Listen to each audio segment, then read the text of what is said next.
Good morning, everybody. It's Quinn coming to you, well, taped from beautiful Canada. This morning, Makers Muse released his new torture test. So you know what? I thought I'd throw it on my brand new Voron and see what it does. Now, I do have a confession to make. I haven't had time to actually tweak this printer yet. So the settings you're gonna see are basically the default Super Slicer settings. That's right. If you download a Super Slicer and you said, I have a Voron 0, that's the settings I'm using right now. And of course, I've also printed it in black ABS. Why? Because that's what I had loaded into the printer at the time. I haven't even tried printing PLA or PETG off this printer yet. So you know what? Let's look at the results.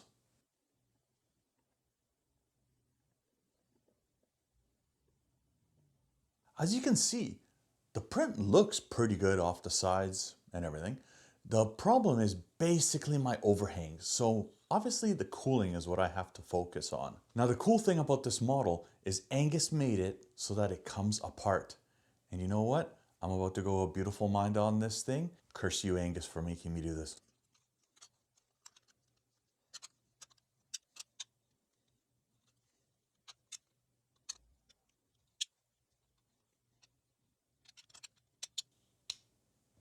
Ah, victory!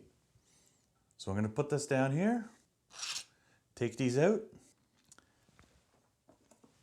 and let's take a look. So when you look at this model, it looks amazing. There's a problem with overhangs here, as you can tell. The bridging has no problems. There is a little bit of a loop here at the bottom of the bridging, as well as on the back of the sign. So that shows me I have a little bit more settings and changes to do. Now, when it comes to overhangs, this does not look good at all. You can tell it's jagged. There's some issues there. So at 45, I'm starting to see a little bit of issues. The funny thing is, nowhere on this model, especially up on the outside, do I see any of these problems. They look absolutely gorgeous. When it comes to the drawbridge, it's the same story again. The 45 overhangs show jagged. The bottom of the diamond needs a little bit of work. On the puzzle part, I'm seeing a little bit of issues just starting over here. Just that little part. And that just might be the dead zone in my fan configuration. And as you can tell, just one little bit of stringing. Look. For comparison, this is what the Banshee that came off the same Voron printer looks like. As you can tell, it looks absolutely beautiful, and it doesn't show a lot of the defects that the Makers Muse torture test shows. So from now on, you know what, Angus?